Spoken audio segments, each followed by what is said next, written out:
বছরটা প্রায় শেষের দিকে। কত পাওয়া না পাওয়ায় ডুবে যাচ্ছে আরেকটি বছর।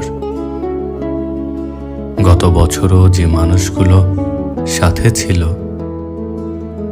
তাদের মধ্যে অনেককেই হারিয়ে ফেলেছি।